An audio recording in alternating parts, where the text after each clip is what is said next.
Hari ini kami melakukan perjalanan dari Kota Nabire menuju Kabupaten Dogiay, Provinsi Papua Tengah, dalam rangka visitasi akreditasi dari Badan Akreditasi Nasional Pendidikan Anak Usia Dini, Pendidikan Dasar, dan Pendidikan Menengah, BAN PDM. Kami berangkat bersama tim, didampingi 2 guru serta seorang operator dari salah satu sekolah di Dogiay. Perjalanan ini akan ditempuh sekitar 4 hingga 5 jam, dengan jarak kurang lebih 200 km dari Kota Nabire. Kami menuju lokasi menggunakan mobil Mitsubishi Triton, dikemudikan oleh sopir yang sudah berpengalaman menjelajahi medan alam Papua Tengah. Ikuti keseruan perjalanan kami.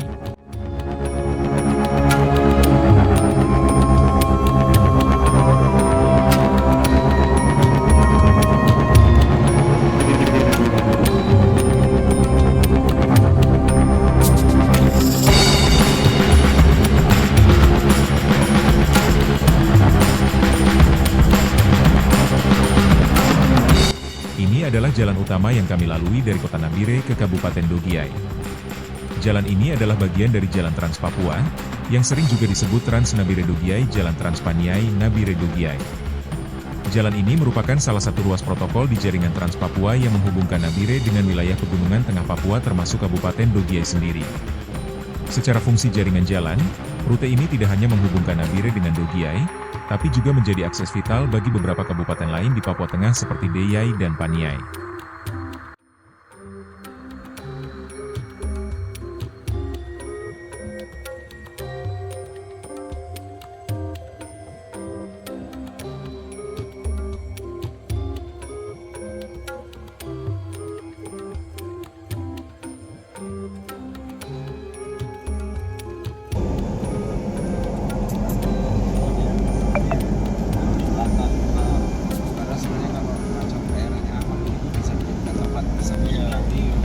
Bikin rumah makan santai ya jadikan keluarga ini kalau kopi ya penginapan sudah atur itu karena di sini bagus karena ini mobil yang lewat sini ratusan itu per hari itu pasti.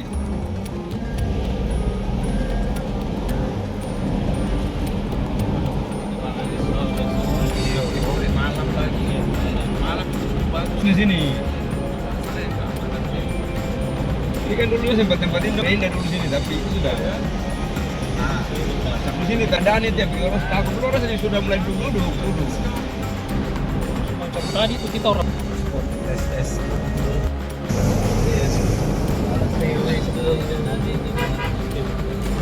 Sementara kami asyik bercerita dan mengambil dokumentasi, tiba-tiba mobil kami diberhentikan di sebuah tanjakan.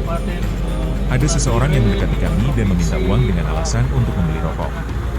Situasinya cukup membuat kami tegang sejenak karena terjadi di tengah jalur yang cukup menantang.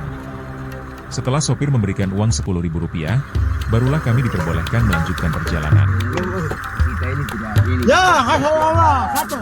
Sama orang panggil. Saya bukan saya sendiri, tapi sama orang. Sabar. 20, siapa apa? Tidak ada uang 10.000 saja yang ada. Ya, Tidak ada mari. Iya, sabar dulu. Coba itu tanjakan. Iya, kok sabar. Kau juga cari parkir pas tanjakan. Jadi. Mana 10.000 ya? Tidak ada 10.000 itu 10.000 itu. tidak ada udah awas mobil tidak ada Mari. tidak ada film rokok sobat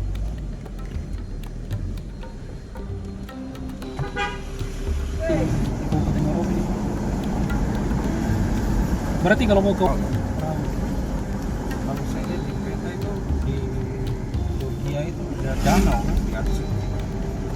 ya, ada danau luas itu oh tidak Di mana itu? kamu Itu di daerah mana itu? masuk dari sebelah ini Gitu Siapa tahu juga. iya baru ada aktivitas tidak di danau ya masyarakat cari ikan ya uang jalan nah, mancing Ya, danau tinggi. Tagi itu saya tahu tapi danau di Dogiay ini saya belum tahu. Perjalanan kali ini terasa cukup berat bagi saya karena beberapa kali mengalami mabuk darat hingga harus muntah. Akibatnya, mobil terpaksa berhenti beberapa kali agar saya bisa beristirahat sejenak. Kondisi jalan yang berkelok dan tidak rata membuat rasa mual semakin sulit ditahan. Akhirnya kami tiba di rest area kilometer 100, yang menjadi satu-satunya tempat peristirahatan bagi kendaraan angkutan di sepanjang jalur Nabire Dogiai. Di sini kami melihat helikopter yang fungsinya layaknya angkutan umum. Menurut warga setempat, helikopter ini datang membawa penumpang hampir setiap 5 menit. Mereka mengangkut para pekerja yang beraktivitas di area tambang. Suasana seperti ini mungkin sangat jarang ditemui di kota, tetapi di sini hal tersebut sudah menjadi pemandangan yang biasa. Sudah. Jacket tidak. Oh iya. Sudah. Oke. Oke, saya pasang kayak gini. Mau lanjut ke perjalanan ke Dogiai. Area 100.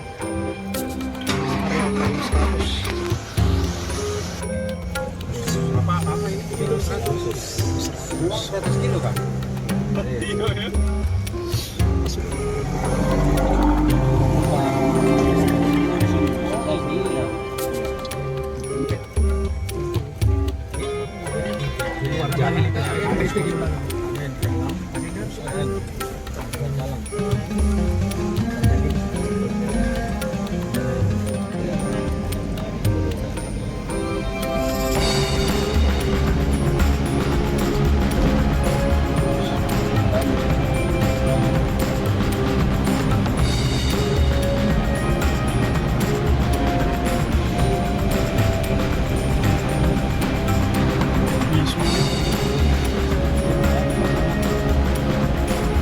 Perjalanan kami perlahan mendekati perbatasan Nabire Dogiai.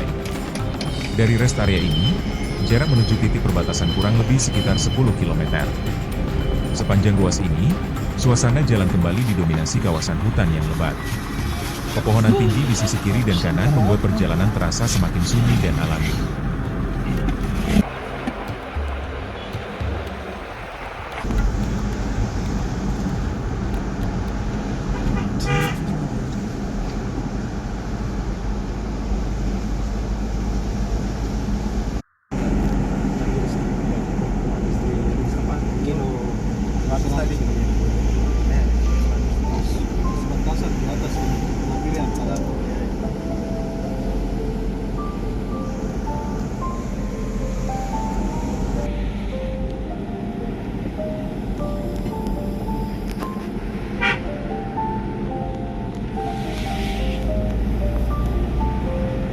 Langit biru di sore hari menambah keindahan lanskap yang diapit hutan lebat di sisi kiri dan kanan jalan. Ruas jalan yang relatif lurus membuat perjalanan terasa lebih ringan dibandingkan sebelumnya. Sopir pun memacu kendaraan dengan lebih mantap agar kami bisa segera tiba di tempat penginapan. Kami berharap dapat beristirahat dengan cukup dan mempersiapkan diri untuk visitasi esok hari.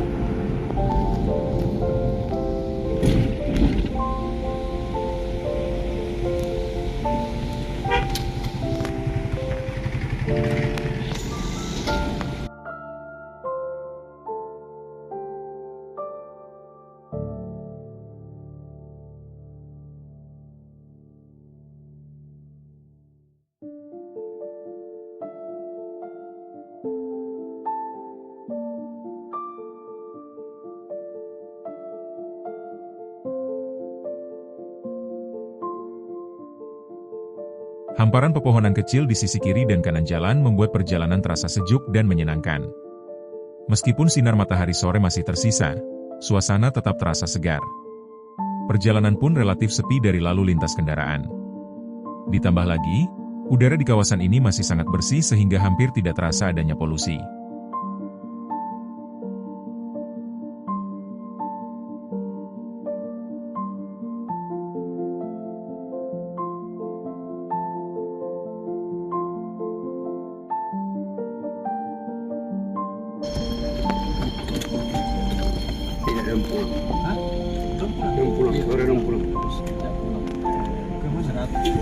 Sore 17 di kampung tadi itu MMP itu.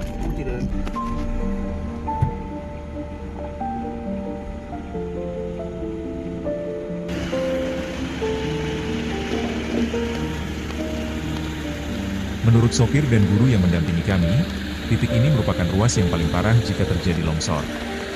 Bahkan di sisi kiri jalan masih terlihat jurang yang sangat curam dan disebut-sebut telah memakan banyak korban. Kondisi tersebut membuat setiap kendaraan harus melintas dengan kewaspadaan tinggi. Karena tingkat risikonya besar, lokasi ini menjadi salah satu prioritas utama perbaikan di sepanjang jalur Trans Nabire Ndugiai.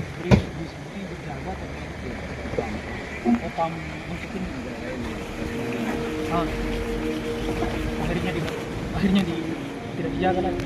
Longsoran di beberapa titik jalan terkadang membuat kendaraan tidak dapat berpapasan dengan leluasa, sehingga salah satu harus mengalah dan menunggu giliran melintas. Kondisi ini cukup sering terjadi di sepanjang jalur tersebut. Di ruas ini juga banyak ditemui mobil tangki bahan bakar yang bertugas menyuplai BBM ke pembangkit listrik di wilayah tujuan. Pasokan BBM tersebut dikirim dari Kabupaten Nabire sebagai pusat distribusi utama di kawasan ini.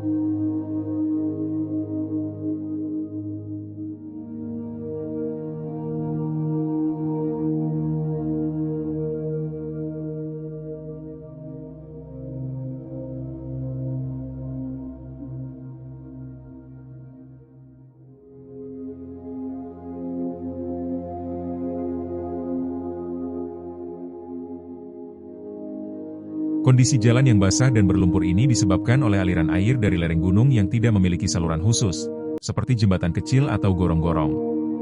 Akibatnya, air tersebut mencari jalannya sendiri dan meluap langsung ke badan jalan. Aliran yang terus-menerus membuat permukaan jalan menjadi licin dan cepat rusak. Situasi ini menjadi salah satu penyebab utama menurunnya kualitas dan ketahanan jalan di jalur tersebut.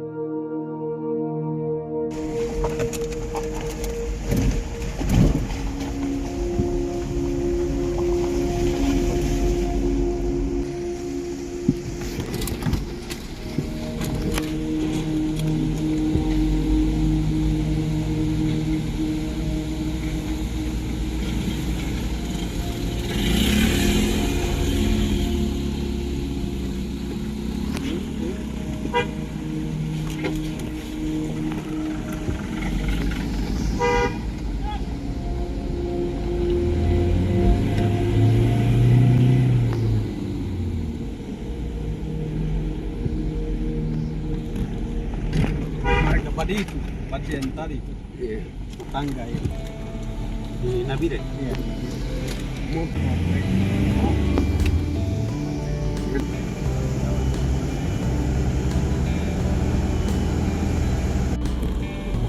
Karakteristik hutan di sini berbeda dengan hutan di Papua Selatan, khususnya di Merauke. Di Merauke, vegetasinya cenderung lebih homogen, misalnya didominasi oleh kayu bus, sementara di sini komposisi hutannya lebih beragam dan suasananya terasa lebih sejuk.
Kerusakan jalan tidak hanya terjadi pada ruas biasa, tetapi juga merambah ke bagian-bagian penting seperti jembatan, dorong terlebih tanjakan, dan titik-titik rawan di tepi jurang.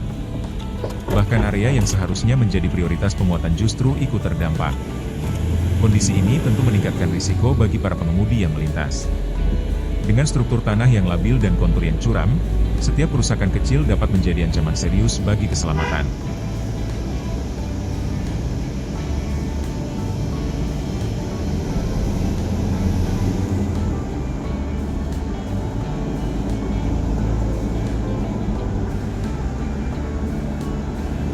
Jalan ini tergolong sangat rawan longsor dan memerlukan kewaspadaan ekstra saat melintas.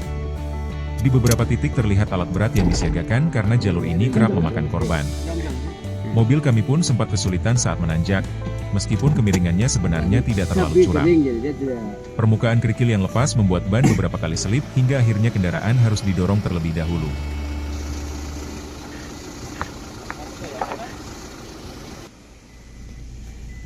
Mamet.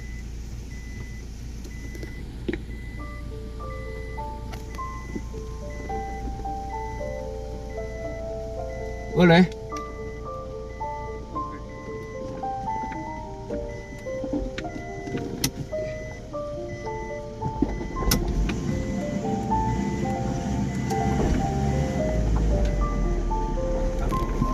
Patak dia mah. Itu rentang kurang bagus tadi.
Di titik ini mulai terlihat beberapa warga yang berjalan kaki di sepanjang jalan.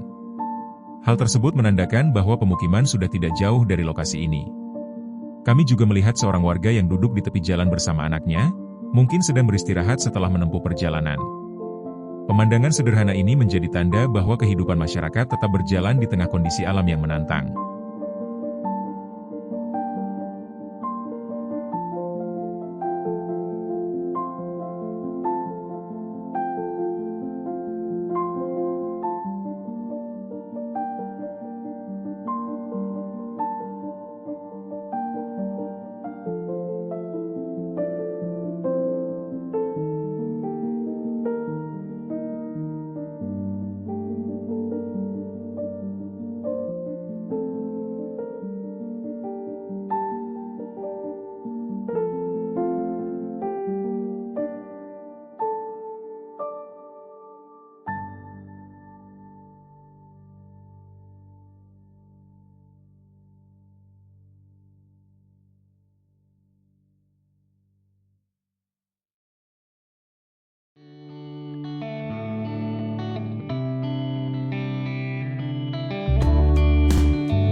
Setelah melewati beberapa tanjakan yang cukup menguras tenaga, akhirnya mobil mulai melaju menuruni jalan.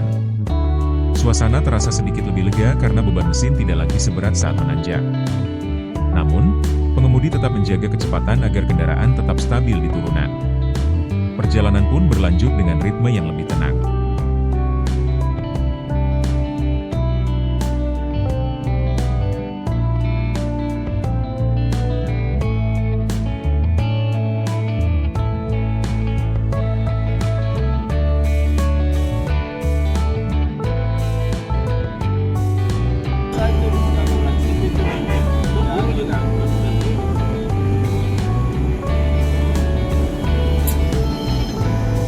Nah, terus dia punya hutan kan beda kan sama hutan di sana. Kalau di sana kan seragam.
Banyaknya tikungan tajam serta ruas jalan yang gelap karena tertutup rindangnya pepohonan membuat jarak pandang menjadi terbatas.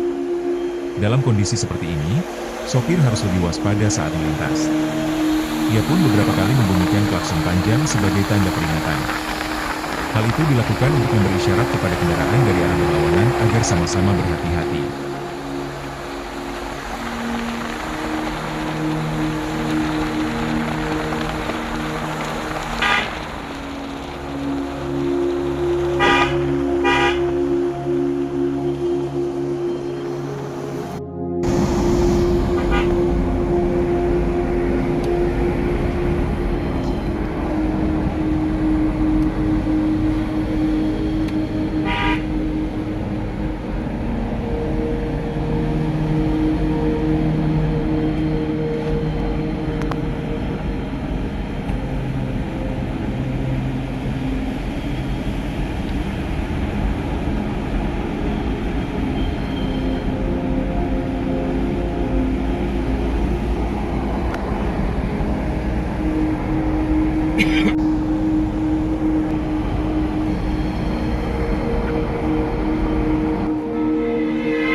Kami kembali memasuki kawasan rawan longsor. Ruas jalan di titik ini terasa lebih sempit karena sebagian badan jalan tertutup material tanah dan batu yang turun dari lereng. Kendaraan harus melaju perlahan sambil mencari celah aman untuk melintas. Di sisi kiri terlihat lumpur yang menumpuk seolah menjadi batas tipis antara jalan dan jurang di bawahnya. Yang memang korban banyak ini. Cari korban di sini. Kota sini ke sana termasuk ini kampung Bomomani. Oh beda, oh ini beda sudah, bukan Boboya lagi. Nah kalau di sini kan macam kampung Markodika tuh. Iya, kalau di sini.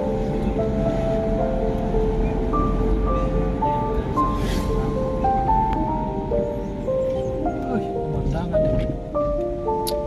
Ini begini. Langit.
Kami perlahan meninggalkan kawasan hutan yang lebat. Sinar matahari senja mulai kembali terlihat, menyinari ruas jalan di hadapan kami. Cahaya keemasan itu membuat suasana perjalanan terasa lebih hangat dan tenang. Perjalanan pun berlanjut dengan nuansa sore yang semakin terasa.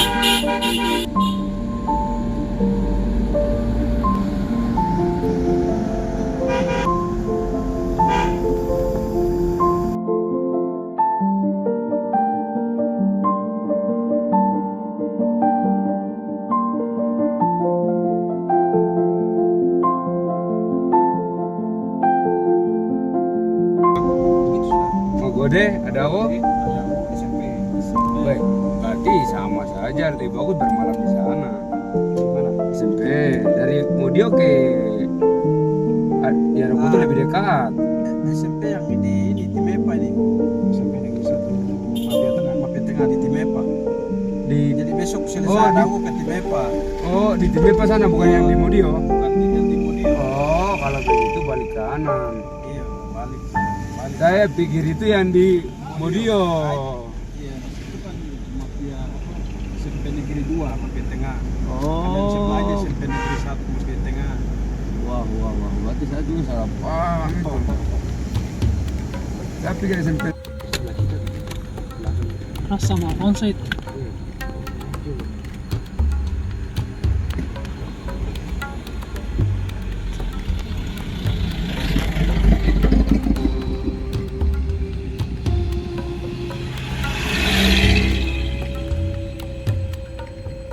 Di titik ini sudah tidak terlihat lagi permukaan aspal. Jalan berubah menjadi jalur rusak tanpa lapisan pengerasan, hanya dipenuhi kerikil lepas. Kondisi tersebut membuat kendaraan harus melaju sangat perlahan agar tidak tergelincir. Setiap roda yang berputar terasa tidak stabil di atas permukaan yang tidak rata itu.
Mobil angkutan dari Nabire umumnya menggunakan kendaraan bak terbuka dengan sistem double gardan, seperti yang kami gunakan. Mobil di depan kami dan beberapa kendaraan lain yang ditemui di sepanjang jalan juga menggunakan tipe serupa. Kendaraan-kendaraan ini biasanya dipenuhi barang bawaan atau penumpang yang mencantar langsung untuk perjalanan jauh. Bahkan ada yang melayani rute dari kampung ke Nabire dan kembali lagi ke kampung dengan biaya yang relatif mahal karena medan yang berat dan jarak yang jauh.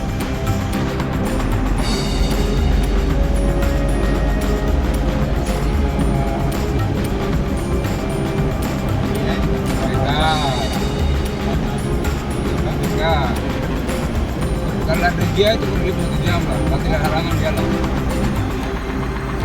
Kayak ke Paniai paling lama itu 2 jam, nanti 1,5 jam bisa dari dia. Paniai. Ya.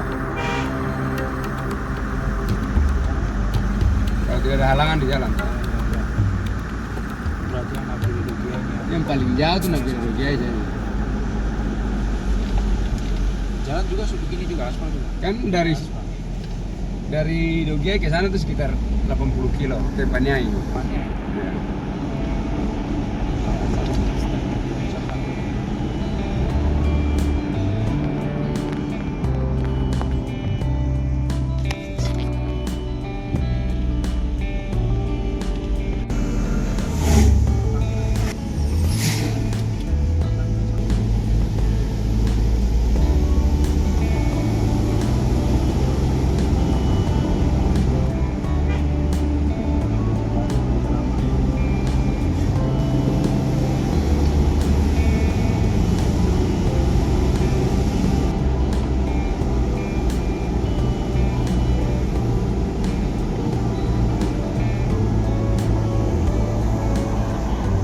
Ruas jalan yang lurus dengan siluet gunung di kejauhan membuat perjalanan ini terasa seolah-olah sedang mengejar gunung di depan. Garis jalan membentang panjang, mengarah tepat ke lanskap yang menjulang di horizon. Pemandangan tersebut menghadirkan kesan dramatis sekaligus memikat. Perjalanan pun terasa seperti menuju sebuah tujuan besar yang perlahan semakin dekat. Besarnya juga, jadi pelan ke arah mana tahu juga.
Gunung-gunung di hadapan kami terasa semakin mendekat seiring laju kendaraan yang terus bergerak. Lembah-lembah yang sebelumnya samar kini mulai tampak lebih jelas dan terbentang luas di sisi jalan. Hamparannya terlihat hijau dan terbuka, kontras dengan jalur yang baru saja kami lewati. Pemandangan ini membuat perjalanan terasa semakin hidup dan penuh kesan.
Tampak beberapa warga sedang bergotong royong memperbaiki bagian jalan yang rusak. Pemandangan ini menjadi fenomena yang sangat positif karena menunjukkan kepedulian terhadap para pengguna jalan. Perbaikan tersebut membantu kendaraan, khususnya mobil, agar tidak terjebak ketika kubangan semakin dalam dan membentuk genangan seperti kolam saat musim hujan. Upaya sederhana ini sangat berarti bagi kelancaran dan keselamatan perjalanan.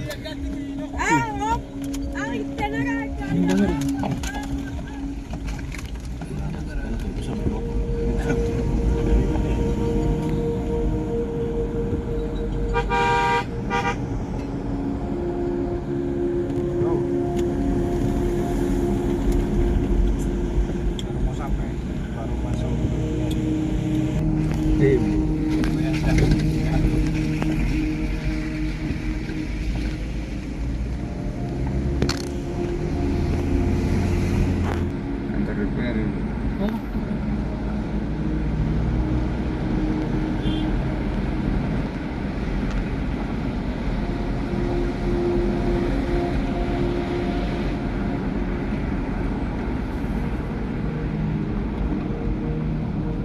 Kenapa? Ya.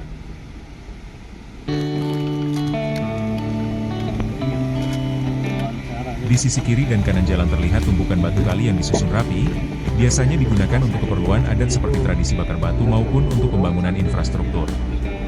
Di daerah Tolikara, Provinsi Papua Pegunungan, batu serupa juga banyak dimanfaatkan untuk proyek-proyek pemerintah, termasuk pembangunan jalan dan fasilitas lainnya.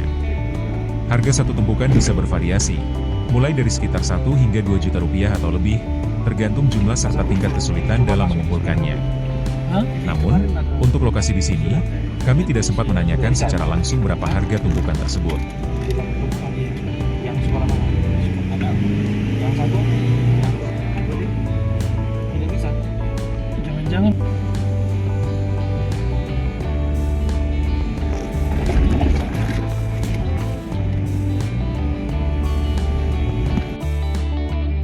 Setelah semalam beristirahat dan mempersiapkan seluruh dokumen visitasi, hari ini kami melanjutkan agenda ke sekolah tujuan. Kami diantar oleh seorang operator dari salah satu sekolah yang telah diamanatkan oleh Kepala Bidang SD, SMP, dan SMK Dogiai untuk mendampingi saya selama pelaksanaan visitasi di wilayah ini. Mengingat medan yang akan ditempuh relatif mudah dijangkau, kami tidak didampingi langsung oleh Pak Kabir. kita punya pengawal. Dengan persiapan yang telah dilakukan, kami pun berangkat menuju sekolah dengan penuh kesiapan.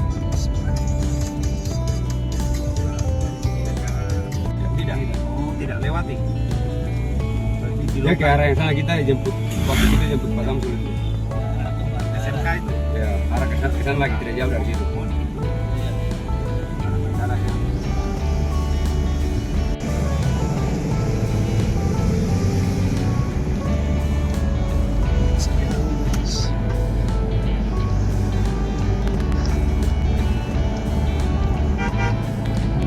Ringan, Bro.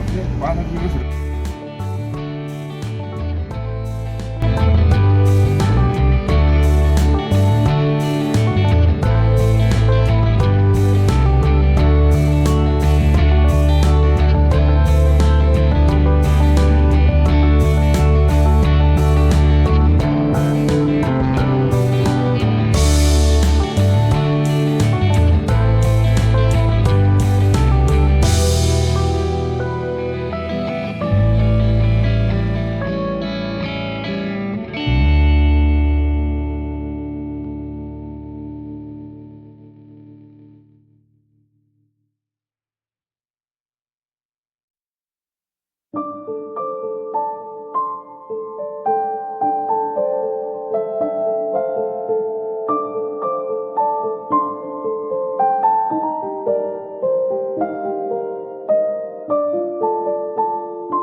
Kami kembali melewati jalur ini karena sekolah yang akan kami visitasi arahnya menuju Nabire.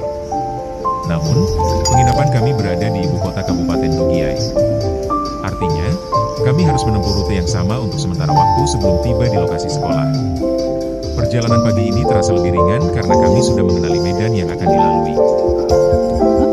Satu jatuh. Lebih bagaimana orang pakai timer?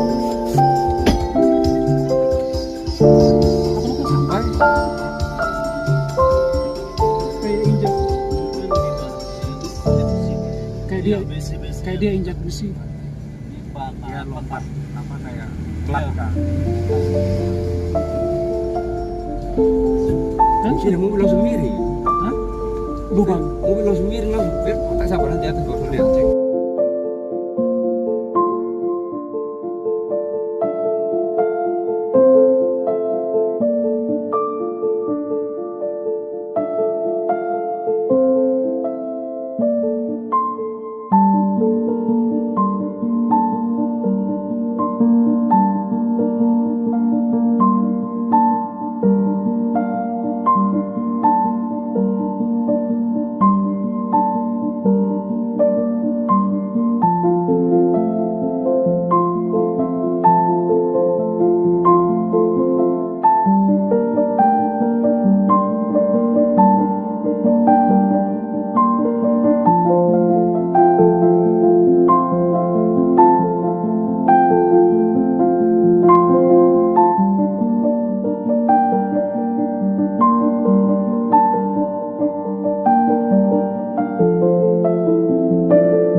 Perjalanan kami masih sangat panjang karena masih banyak agenda visitasi yang harus diselesaikan. Namun, sebuah lubang besar yang kami lewati sebelumnya menyebabkan salah satu shock breaker patah sehingga mobil terasa pincang saat dikendarai. Kondisi itu tentu membuat perjalanan menjadi kurang nyaman. Meskipun demikian, kami tetap melanjutkan perjalanan dan berencana memperbaiki kendaraan setelah seluruh rangkaian visitasi ini selesai. Pokoknya bunyi macam tadi itu 1 jam. Di sana juga 1 jam.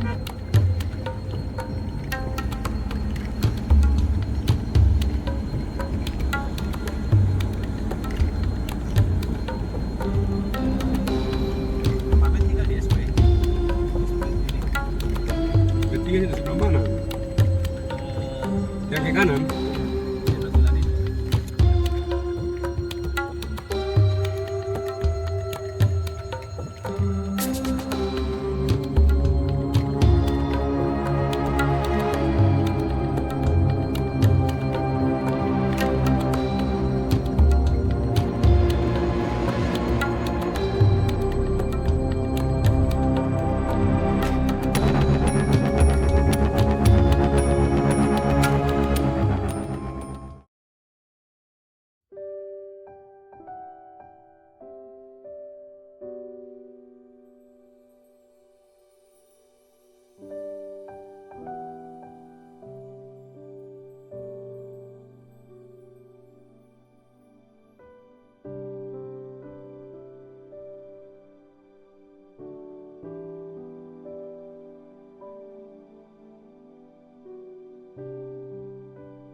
Kami kembali memasuki jalur yang menurun dan penuh tikungan.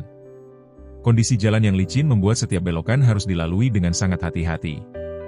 Ditambah lagi, kondisi mobil yang kurang prima menuntut kewaspadaan ekstra dari sopir. Setiap turunan dan tikungan dihadapi dengan perhitungan matang demi menjaga keselamatan perjalanan.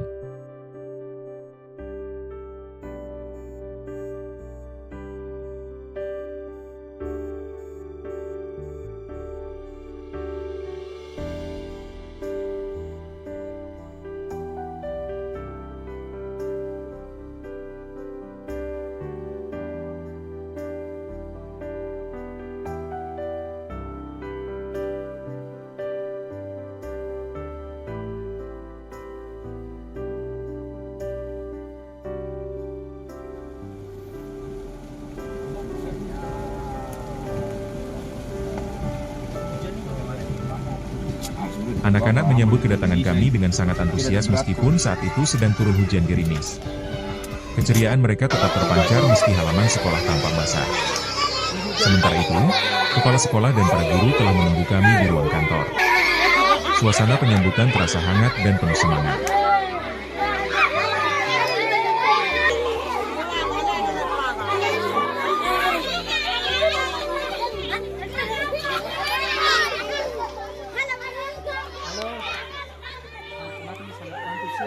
Hujan.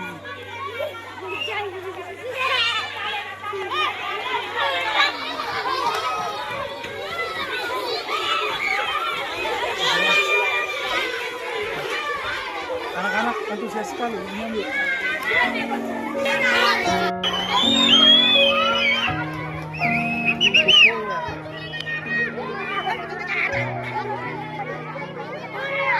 Nama siapa?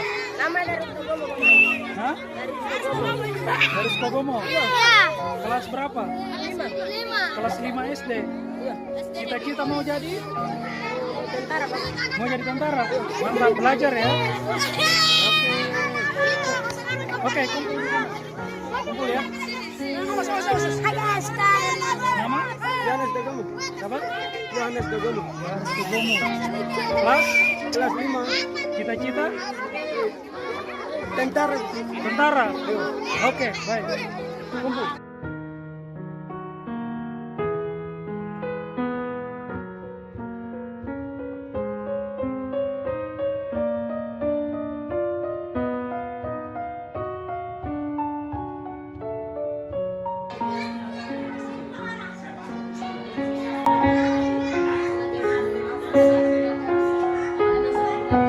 Ada banyak kegiatan dalam rangkaian visitasi ini.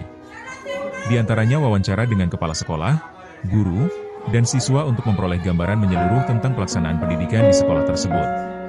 Kegiatan inti lainnya meliputi observasi pembelajaran di kelas, observasi lingkungan sekolah, lingkungan pembelajaran, serta fasilitas pendukung pembelajaran.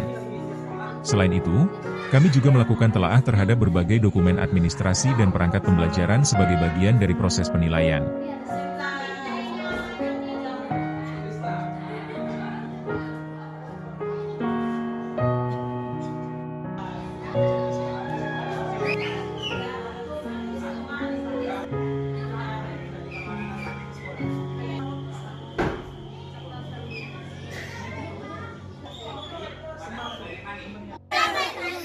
Ya, nama saya Jeffrey Dogambar, kelas 5.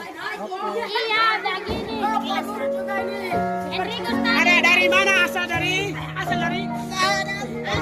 Ada berapa? Ampun, nama siapa? Samsubah.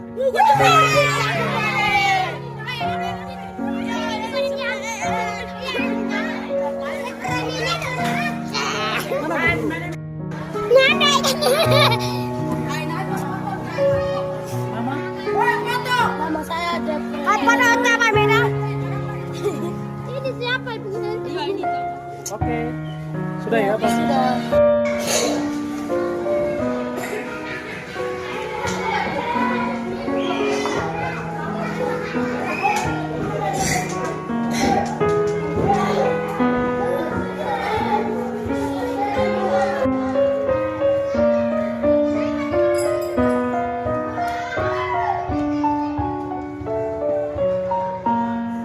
Kami melakukan observasi langsung di dalam kelas untuk melihat bagaimana guru menyampaikan pembelajaran selama ini. Kami juga memperhatikan respon siswa terhadap materi yang diberikan serta interaksi yang terbangun selama proses belajar berlangsung. Selain itu, kami menilai sejauh mana fasilitas pembelajaran mendukung kegiatan di kelas. Semua itu menjadi bagian penting dalam memahami kualitas proses pembelajaran yang berjalan.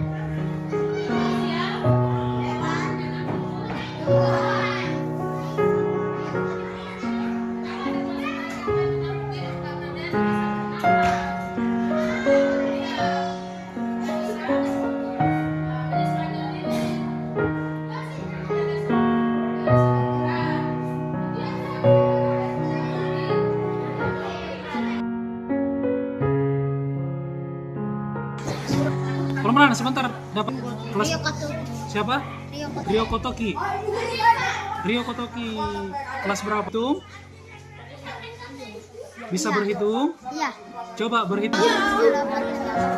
Berapa? Ulangi. Bagus. Yang lain lagi. Nama?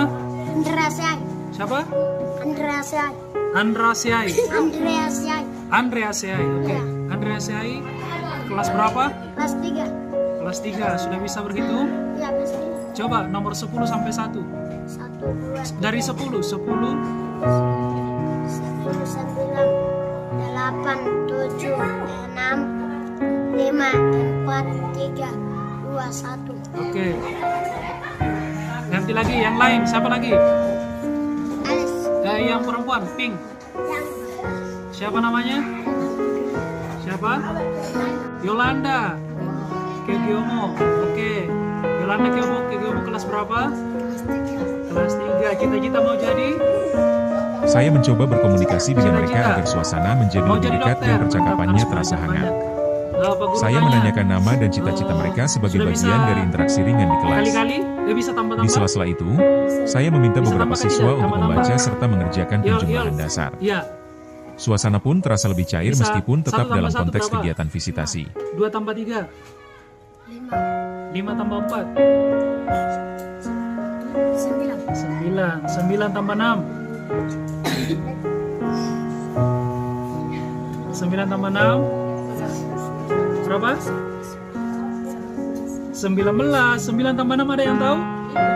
15. Berapa? 15. Oke, 15. Oke, berikutnya. Siapa lagi yang belum? Ini yang manis. Yang ini. Elizabeth. Lita, kelas 5. Mana Elizabeth? Kelas 5.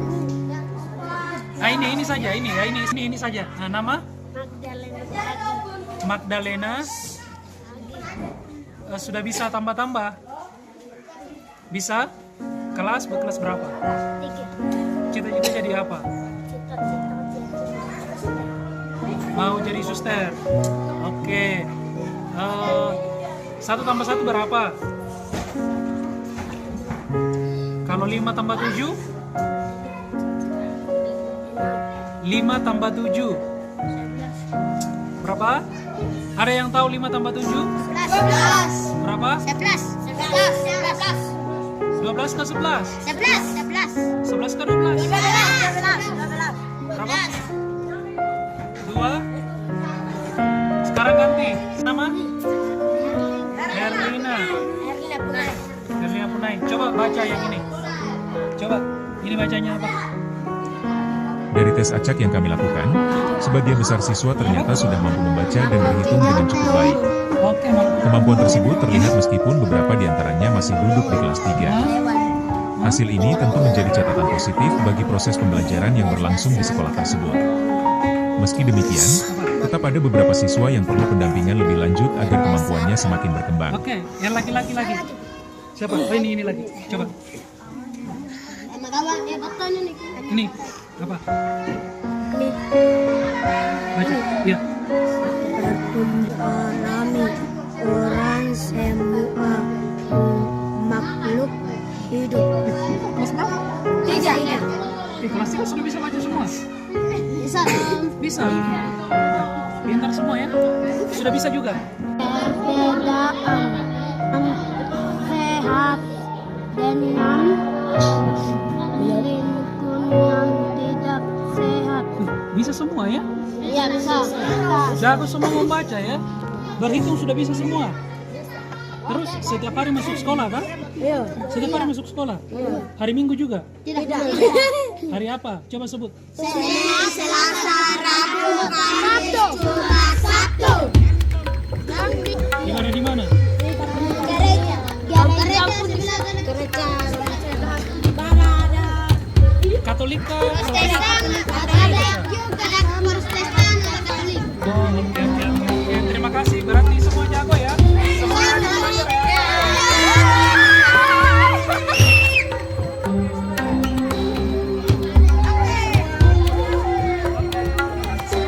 Oke, selamat siang.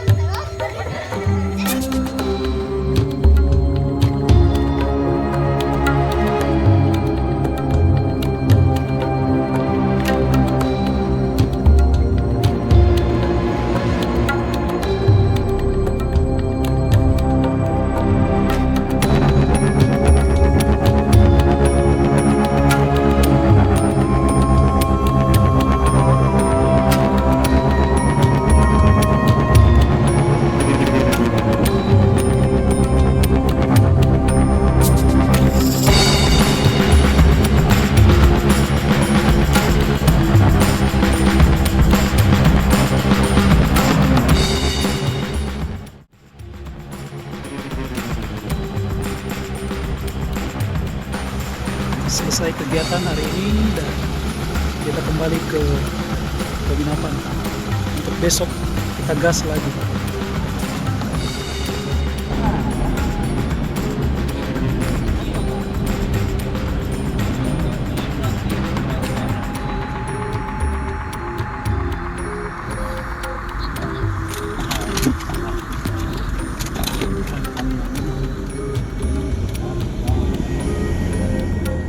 Di bawah itu udah hilang dalam tanah.